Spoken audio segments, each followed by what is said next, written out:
आज जो हमारे गेस्ट हैं यहाँ पर पीछे बैक स्टेज पर, उनको किसी भी तरह के कोई भी इंट्रोडक्शन की जरूरत नहीं है। आप सब लोग उनको बहुत अच्छे से जानते हैं और उनको बहुत प्यार करते हैं। Please give an energetic and warm welcome to the one and only doctor Vikas Divya Kirti sir.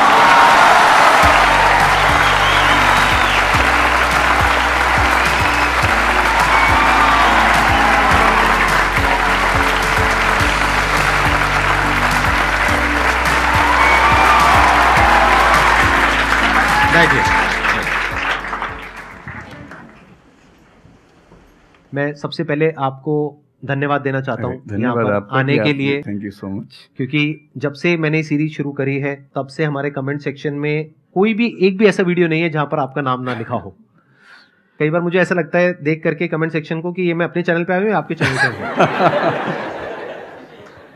मैं सोशल मीडिया पे बहुत कम एक्टिव रहता हूँ तो मुझे आइडिया नहीं था इस बात का, पर मैं थैंकफुल हूँ कि आपने बुलाया, इस लायक समझा कि मैं यहाँ पर आऊँ। सर प्यार बहुत करते हैं बच्चे आपको, मतलब इतना प्यार है जिसकी कोई हद नहीं है। मैं ठीक कह रहा हूँ गलत कह रहा हूँ? यस और नो? सो अब आप लोग जो चाहे जैसे चाहे इनसे क्वेश्चंस पूछ सकते हैं। सर लाइफ में जब भी कोई सिचुएशन आती है कि जिसमें दो रास्ते, एक प्रैक्टिकल और एक इमोशनल, तो बैलेंस आउट कैसे करना है? इमोशनल और प्रैक्टिकल में हमेशा विरोध नहीं होता है, कभी कभी साथ भी चल सकता है। और सिर्फ इमोशनल कुछ नहीं होता, सिर्फ प्रैक्टिकल कुछ नहीं होता, प्रपोर्शन का डिफरेंस होता है। जब इमोशंस आपके दिमाग पर बहुत हावी हों तो फैसला करने से बचना चाहिए, स्पेशली बड़ा फैसला।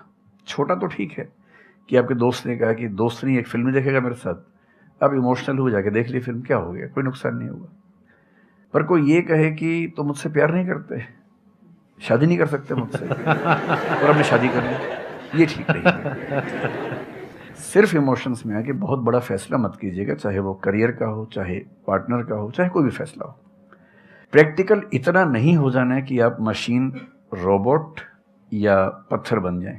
क्योंकि आप कितने भी सक्सेसफुल हो, यदि आप इमोशनली सक्सेसफुल नहीं है, इमोशनली स्टेबल नहीं है, इमोशनली वेलबींग के स्टेट में नहीं है, तो आपकी सक्सेस किसी काम की नहीं है, एकदम मीनिंगलेस है।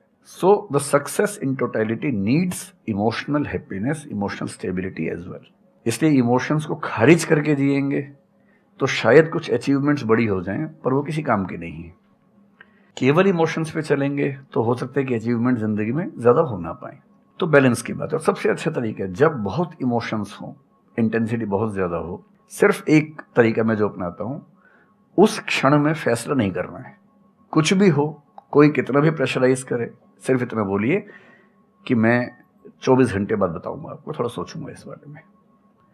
और यदि आपने उस मोमेंट से खुद को बाहर निकाल लिया तो फिर आप डिटैच होकर देख पाएंगे और थोड़ा सा प्रैक्टिकल एलिमेंट भी रहे, इमोशनल एलिमेंट भी रहे, वो फैसले सबसे अच्छे रहेंगे लाइफ के लिए। मैं आपको एग्जांपल से बात समझाता हूँ। ऐसे लोग जो तैयारी कर रहे थे, अफेयर में थे, एक का सिलेक्शन हो गया, अब उसके सामने क्राइसिस ये है, स्पेशली किसी लड़की का हो गया, लड़के का नहीं हुआ। अब हमारी सोसाइटी में ना, लड़की ऊंचे पद पे हो, लड़का ना सफल हुआ हो तो बड़ा मुश्किल है सोसाइटी में, उनको शायद दिक्कत नहीं है। अब वो लड़की प्रैक्टिकल नहीं है कि मैं तुमसे शादी करूं, ये कह के अगर हट जाती है और शादी करती है किसी ऐसे व्यक्ति से जो बहुत सफल है। I know many such people personally, मैं नाम नहीं बोल सकता किसी का। मैंने जनरली पाया है कि वो लोग लाइफ में बहुत फ्रस्ट्रेशन में रहे बाद में, क्योंकि सफलता के नाम पर, प्रैक्टिकल होने के नाम पे ऐसे व्यक्ति को चुना जिसके साथ वो रह नहीं सकते ठीक से। और मैं ऐसे कई लोगों को जानता हूं जो IAS बने, IPS बने, जिनको करोड़ों रुपए के दहेज के ऑफर्स आए, साफ ठुकरा के कहा कि मैं जिंदगी एक ही व्यक्ति के साथ गुजार सकता हूं जो मेरे साथ है, और हैं, बहुत खुश हैं। अब कोई कह सकता है उनके परिवार में कि इसने प्रैक्टिकल फैसला नहीं किया, इमोशनल फैसला किया, पर अल्टीमेटली किसी चीज की वैल्यू क्या है? आपकी लाइफ बेहतर हो। यूट्यूब पे जिसके 1 लाख भी सब्सक्राइबर्स होते हैं वो मोनेटाइज करता है, 1 लाख क्या जब मिनिमम हो सकता है, खूब पैसा कमाते हैं, ब्रांड प्रमोशन करते हैं, साबुन तेल बेचते हैं बीच बीच में। आपका चैनल तो शायद देश में सबसे बड़ा चैनल है, आप चाहें तो कितना नहीं कमा लेंगे। मुझे कुछ दिन पहले एक एजेंसी के लोग मिले जिन्होंने बताया कि इनकी जैसी ख्याति है उस लेवल पर महीने में कोई 5-10 करोड़ भी कमाना चाहे तो कमा सकता है आराम से इस यूट्यूब चैनल से। तो मैंने पूछा कि वो कौन सी चीज है जो आपको इतना मजबूत बनाती है कि आप नहीं इस रास्ते पर जाते। मैं वो जानने में इंटरेस्टेड हूँ। तो 10 मिनट की बात के बाद मैं समझ में आ गया, क्योंकि अल्टीमेटली अगर मैं अपनी वैल्यू के खिलाफ चला गया तो खुश कैसे हो जाऊंगा? पैसा मुझे कैसे खुशी देगा जब मैं ही नहीं रहा, तो खुशी किस बात की? इसलिए इतना प्रैक्टिकल मत होना कि अपनी माँ के, पिता के, भाई बहन, दोस्त, जो प्रेमी प्रेमिका है, उनके इमोशंस के साथ खेलने लगो। इतना प्रैक्टिकल कभी मत होना, इतना इमोशनल मत होना कोई आपको बेवकूफ़ बना सके, बात बात पर बेवकूफ़ बनाता रहे। और बैलेंस जिंदगी जो है ना, वो मध्य मार्ग में है, जिंदगी एक्सट्रीम पे नहीं है, मध्य में है। तो प्रैक्टिकल और इमोशन का बैलेंस रखिए, लाइफ बढ़िया होगी।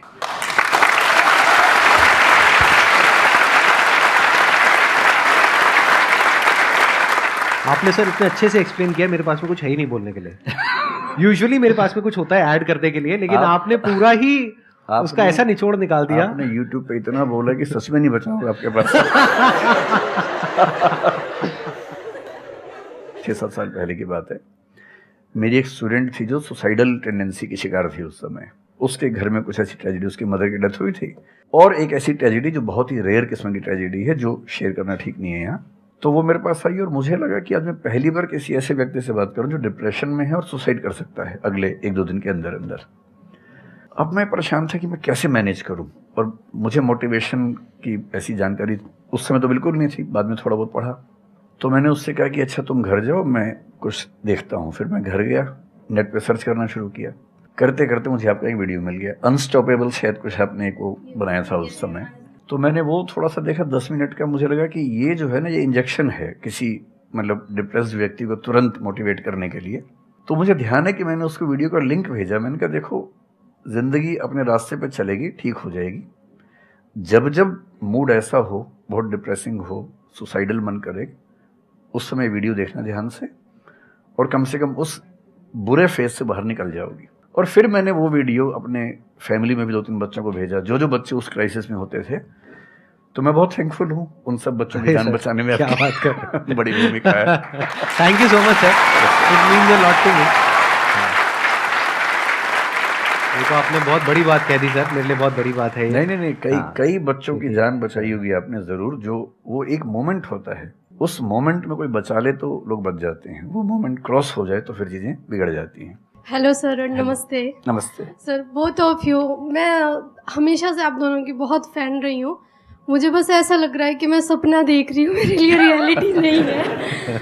मुझे बस आपसे ये जानना, मैं हर मतलब एवरी डे 8 से 10 आवर में पढ़ाई करती हूँ, बट मुझे कभी कभी बहुत डीमोटिवेशन आ जाता है कि होगा नहीं होगा, क्या होगा पता नहीं।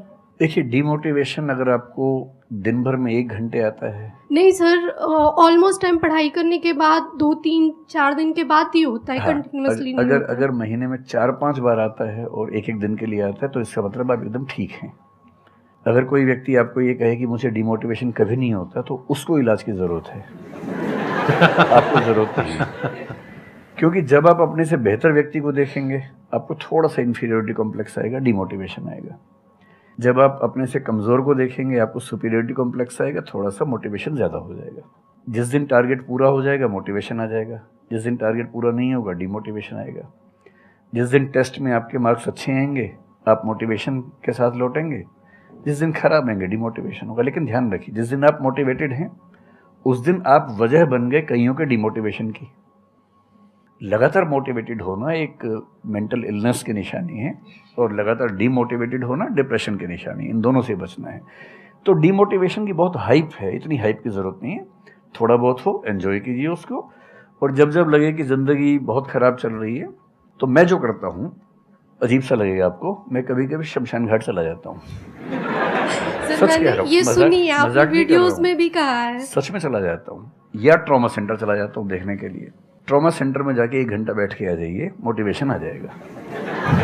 और शमशान घाट में जाके देख लीजिए कि हम जैसे हमसे कम उम्र के लोग वहाँ जल रहे होते हैं, तो लगता है हम जिंदा तो हैं। अगर मैं थोड़ा सा कॉग्निटिव लेवल पर बात करूँ, एक बहुत बड़ा साइकोलॉजिस्ट हुआ, उसका नाम है ब्रेंटानो, कभी सर्च कीजिएगा उसको। ब्रेंटानो ने ह्यूमन कॉन्शियसनेस को स्टडी किया, और उसने ये बताया कि ह्यूमन कॉन्शियसनेस की बेसिक नेचर है कि जो हमारे पास है वो हमें नज़र नहीं आता, जो नहीं है वो नज़र आता है। तो the consciousness of lacking something is the nature of human consciousness. इसलिए इसी बात को एक शेर में, बहुत प्रसिद्ध शेर में कहा गया है, दुनिया जिसे कहते हैं जादू का खिलौना है, मिल गया सो मिट्टी है, नहीं मिला वो सोना है।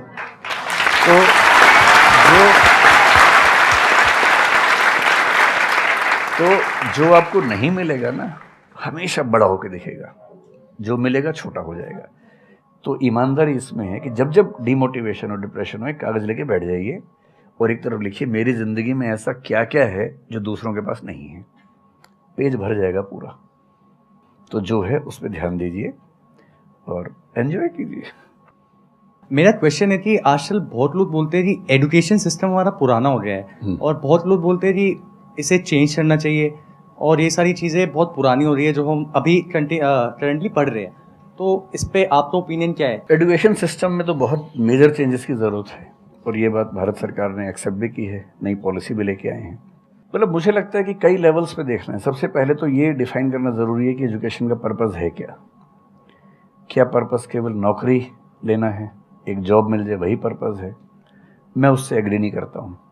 मेरी राय में एजुकेशन का बेसिक पर्पज़ है कि एक होमो सेपियंस एक इंसान बन जाए, सोचना आ जाए, उसको समझना आ जाए।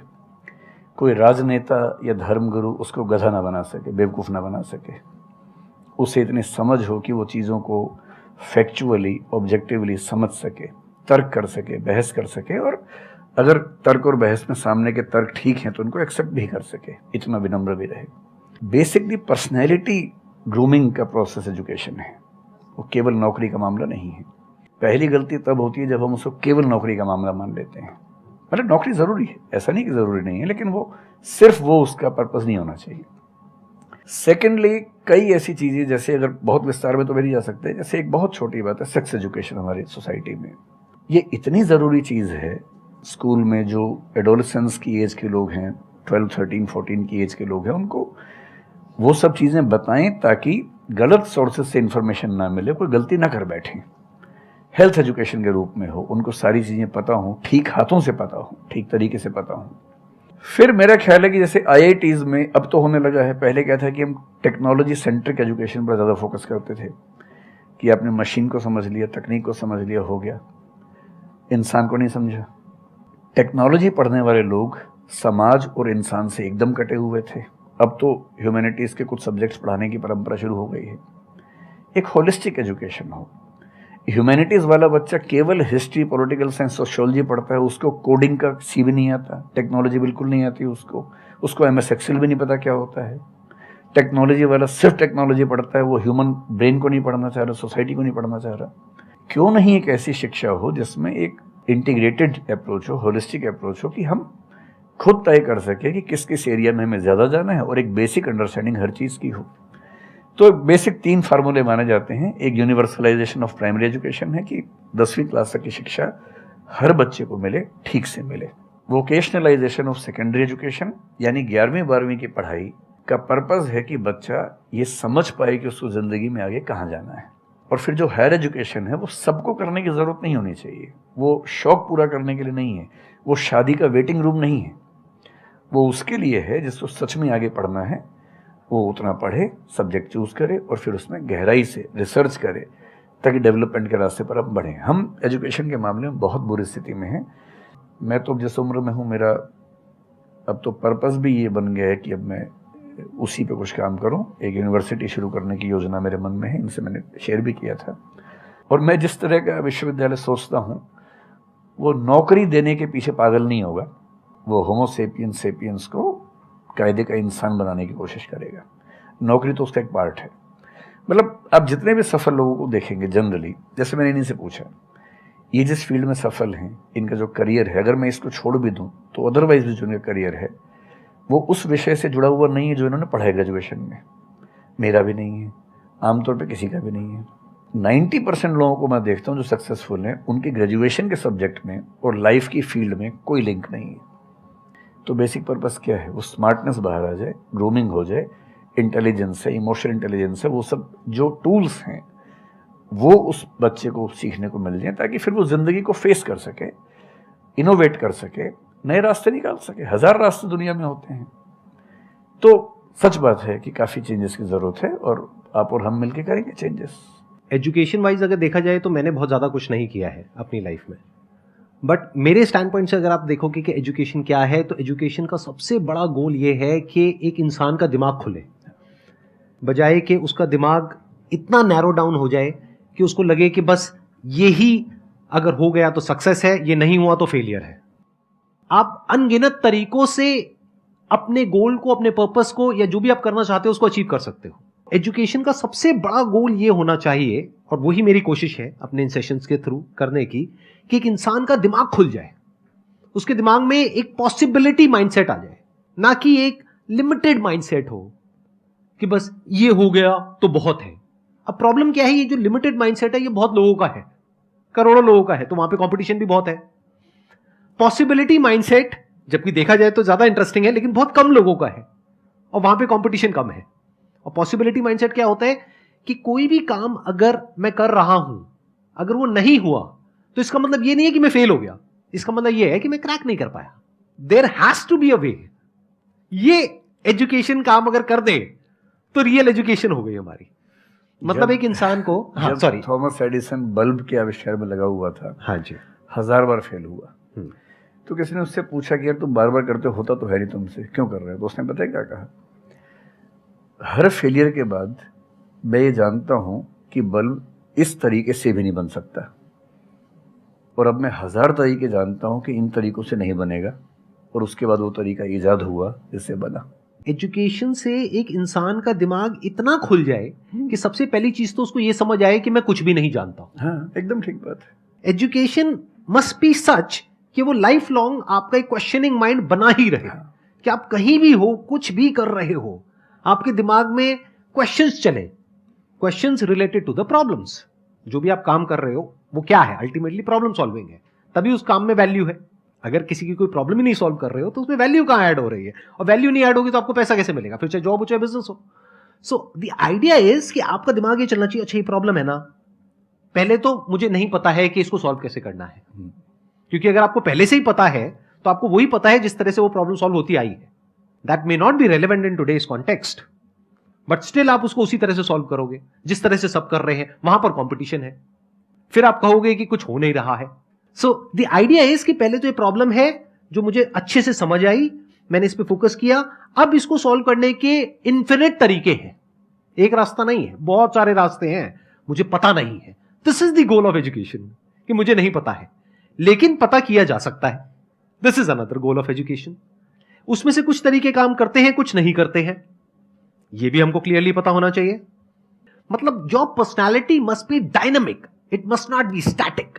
जैसे मैंने देखा है बहुत लोगों को जो मुझे मिलते हैं, कुछ लोग हैं उसमें से जो, जैसे मैं सर से मिला अभी ऑफ कैमरा, हम लोग बैठे हुए थे, डिस्कशन कर रहे थे, तो it was a great experience sir, आपके साथ में बैठ करके जिस तरह से, जिस ठहराव से सर बात कर रहे थे, जिस तरह से चीजों को सुन रहे थे, समझ रहे थे, और मैं क्वेश्चंस पूछ रहा था, ये मेरे से क्वेश्चंस पूछ रहे थे, तो there was a conversation which was going on. On the other hand there are some people जिनसे मैं कभी कहीं मिला तो उनकी अप्रोच क्या है कि मुझे सब पता है, वो गड़बड़ हो जाती है। शिक्षा की दुनिया में बहुत प्रसिद्ध कहावत है, भारतीय अगर परंपरा में देखें तो विद्या ददाति विनयम एक बहुत प्रसिद्ध कथन है। अगर कोई पढ़ा लिखा आदमी अपने ज्ञान की वजह से अहंकार करे तो मान लीजिए कि वो पढ़ा लिखा नहीं है, पढ़ाई उसके दिमाग पर हावी हो गई है, अभी उसको अंदाजा नहीं है कि कुल संसार के ज्ञान में उसकी हिस्सेदारी डेसिमल में भी नहीं है। और जिसको ये पता है कि मेरा ज्ञान बहुत कम है वो विनम्र ही रहेगा। और इसलिए जो बड़े प्रोफेसर्स हैं, अगर आप कभी सुनेंगे, मैं जानता हूँ, मैं यूनिवर्सिटी में जब पढ़ता था, सबसे बड़े प्रोफेसर क्या बोलते थे कि मैं इस विषय का विद्यार्थी हूँ, कभी नहीं बोलते थे कि मैं प्रोफेसर हूँ। इतना साहस किसी में कैसे कि मैं प्रोफेसर हूँ? अरे आप जिंदगी भर स्टूडेंट बने रहेंगे तो ही काफ़ी है, उससे बड़ी बात तो सोचने भी नहीं चाहिए। बहुत बड़ी बात है।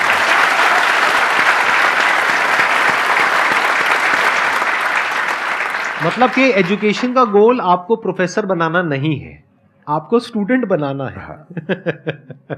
अगर सर की बात को आगे एक्सटेंड किया जाए, एकदम सही बात। एक लाइफ लॉन्ग स्टूडेंट, कि आप सीखते चले जा रहे हो, सबसे जिससे मिल रहे हो, लोगों से सीख रहे हो, सिचुएशन से सीख रहे हो, अपनी लाइफ के अच्छे एक्सपीरियंसेस से सीख रहे हो, बुरे से सीख रहे हो। जैसे मैंने देखा है जब भी यहाँ पे कोई क्वेश्चंस पूछते हैं ना, सबके क्वेश्चंस एक ही होते हैं, सर सक्सेसफुल कैसे हो। कभी मैंने आज तक ये क्वेश्चन नहीं सुना किसी का भी जो इससे बड़ा क्वेश्चन है, जो आप रिलेट कर जाएंगे कि सर सक्सेस हमारा दिमाग खराब किस तरीके से करती है, या सक्सेस का क्या माइनस पॉइंट है। सही बात। सक्सेसफुल होने से बड़ा है मीनिंगफुल होना, सार्थक होना। सफल होना छोटी बात है, सार्थक होना ज्यादा बड़ी बात है। सर मेरा क्वेश्चन ये है कि लाइफ में बहुत सारे सर्कमस्टांसेस आते हैं जहाँ पे मतलब हमें ये लगता है, बहुत सारे निगेटिव थॉट्स आते हैं कि मतलब आगे कैसे बढ़े, how to get rid of fear of failure. Sir कैसे हम इसको हैंडल करें, अगर हम कोई किसी चीज़ को शुरू करना चाहते हैं सर, तो हमारे दिमाग में बहुत सारे निगेटिव थॉट्स चलते रहते हैं, हो पाएगा नहीं हो पाएगा, बहुत तरह के नेगेटिव क्वेश्चंस आते रहते हैं सर, तो इसको कैसे हैंडल करना है सर इस सिचुएशन को? फियर ऑफ फेलियर थोड़ा सा ठीक भी है जी। ये हमें रोकता है उन दिशाओं में जाने से जहाँ हमें जाना भी नहीं चाहिए। जैसे मान लीजिए मैं सोचूं कि मैं फुटबॉल प्लेयर बन जाऊं, मुझे पता है कि नहीं बन पाऊंगा, मेरी फिटनेस वैसी नहीं है, तो मुझे ये फियर रोक लेगा, ठीक बात है ना। ये ज़रूरी नहीं है कि आप दुनिया में हर चीज़ के लिए ठीक हो। हर किसी का एक पैकेज है, हर किसी का जो एट्रीब्यूट्स हैं या वर्च्यूज़ हैं उन सब का एक पैकेज है। We can be good at few things, we can be best at maybe one thing, we can not be best at everything. तो ये बहुत ज़रूरी है कि अपने एप्टीट्यूड को देख के हम सिलेक्शन करें कि हमें कहाँ जाना चाहिए। ठीक है, अगर सिलेक्शन कर लिया है तो फिर फियर ऑफ फेलियर होने की वजह ये है कि या तो आप जो कंपटीशन है उस पर ज़्यादा फोकस कर रहे हैं, अपनी स्ट्रेंथ पे कम फोकस कर रहे हैं। मेरे ख्याल से स्ट्रेंथ पे फोकस करना, कुछ अच्छे लोगों की कंपनी में रहना जो थोड़ा सा मोटिवेट करते हों, अच्छे दोस्त हों, लगातार मनहूस टाइप की बात ना करते हों, ऐसे लोगों के साथ रहना, कुछ रिक्रिएशनल एक्टिविटीज़ उससे बाहर निकल के थोड़ा खेलना कूदना, मतलब फिजिकली फिट रहना, वो सब रहेगा तो हार्मोन्स जो हमारे दिमाग में आते हैं उससे, फिजिकल एक्टिविटी से, जो एंडोर्फिन्स वगैरह हैं, हैप्पी हार्मोन्स हैं, डोपामाइन वगैरह है, वो रिलीज होते रहें तो हम वैसे भी बहुत फियर से बचे रहते हैं। और अंत में मेरा तरीका ये है कि अगर मैं कुछ नहीं करूँगा तो फेल होना तय है, करूँगा तो चांस है कि फेल होऊंगा या पास हो जाऊँगा, तो नहीं करने में तो तय है कि फेल हो गया, तो क्यों ना एक बार चांस ले लेते हैं। और एक जगह फेल होऊंगा तो तय मान के चलिए कि दूसरी जगह मेरे फेल होने के चांस कम होगा, क्योंकि मुझे एक एक्सपीरियंस है प्रयास करने का और फेल होने का, और वो एक्सपीरियंस किसी ना किसी क्वांटिटी में हर फील्ड में काम आता है, मैच्योरिटी आपके अंदर आती है। और मैं एक शेर अक्सर यूज़ करता हूँ, बहुत बहुत प्रिय शेर मुझे है, और मुझे सच में लगता है कि ज़िंदगी को जीना बहुत आसान काम है, मुश्किल काम नहीं है। असली बात है कि आप प्रयोग करें, कोशिश करें, और हार जाएं तो दूसरी कोशिश करें। और मैं इसीलिए एक लाइन हमेशा बोलता हूँ, क्यों डरे, ज़िंदगी में क्या होगा, कुछ ना होगा तो तजुर्बा होगा।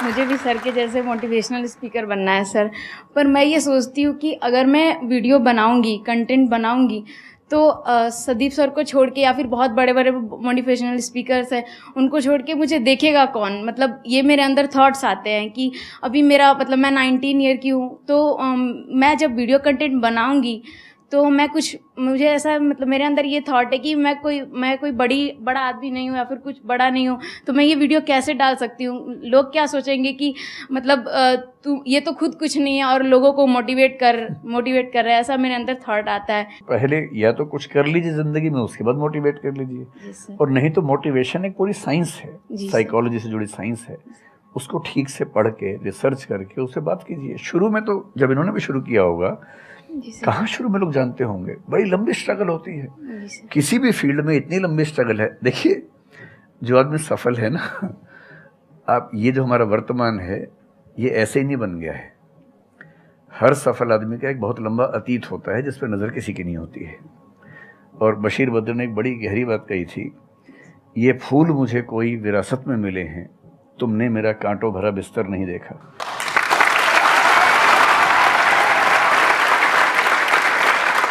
कितने साल तक ये लहूलुहान हुए होंगे, रोज़ छिला होगा शरीर, तब जाके लोगों ने पहचानना शुरू किया होगा। लगातार काम करने से, जिसको कंसिस्टेंसी कहते हैं, परसिवरेंस कहते हैं, बात बनती है, आपकी भी बनेगी। मैं तो कई ऐसे लोगों को जानता हूँ जिन्होंने एकदम स्क्रैच से शुरू किया और उसके बाद वो टॉप पे पहुंचे। आपने अपने क्वेश्चन में दो बातें टच करी, एक कि आपको मोटिवेशनल स्पीकर बनना है, एक है कि फियर ऑफ फेलियर है। एक तो ये फियर ऑफ फेलियर को हटाइए, अगर आपको मोटिवेशनल स्पीकर बनना है तो अपने माइंडसेट को रखिए एक्सपेरिमेंटल माइंडसेट। आप ये समझिए life is like an experiment. एक साइंटिस्ट का माइंड कैसा होता है, वो ये थोड़ी ना सोचता है कि मैंने ये एक्सपेरिमेंट किया, ये फेल हो गया तो क्या होगा। उसको पता है failure is the part of success. जब तक 20-30 बार, 50 बार, 100 बार कोई एक्सपेरिमेंट फेल नहीं हुआ, इसका मतलब वो कुछ नया ट्राई नहीं कर रहा, इसका मतलब वो तो रिपीट कर रहा है।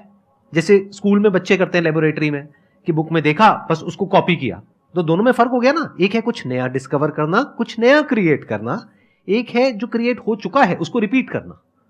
तो you are talking about becoming a motivational speaker. तो अगर आप मेरे जैसे बनेंगे तो कोई क्यों देखेगा आपको? आपको तो अपने जैसा बनना पड़ेगा ना। तो अब उसमें क्या करना पड़ेगा? अब आपको क्या पता कि आपके अंदर ऐसा क्या है जिसको लोग देखना चाहें? उसके लिए तो एक्सपेरिमेंट करना पड़ेगा, ट्राई करना पड़ेगा। एक तरह से आप वीडियो बना के डालोगे, कोई नहीं देखेगा। दूसरी तरह से बना के डालोगे, कोई नहीं देखेगा। फिर तीसरी तरह से, फिर चौथी तरह से, हो सकता है 6 महीने बाद, 1 साल बाद, 2 साल बाद जा करके कहीं थोड़ा सा कुछ ऐसा क्लिक हो जाए जो हो सकता है आपको लग रहा था कि शायद ये नहीं होगा और वो क्लिक हो जाए। बट ये सब होता उसी के साथ में जो कुछ कर रहा होता है, जो कुछ ट्राई करता है। जैसे ट्राई करोगे तो हो सकता है हो जाए, नहीं करोगे तो पक्का है नहीं होगा, जैसा भी सर ने थोड़ी देर पहले कहा था।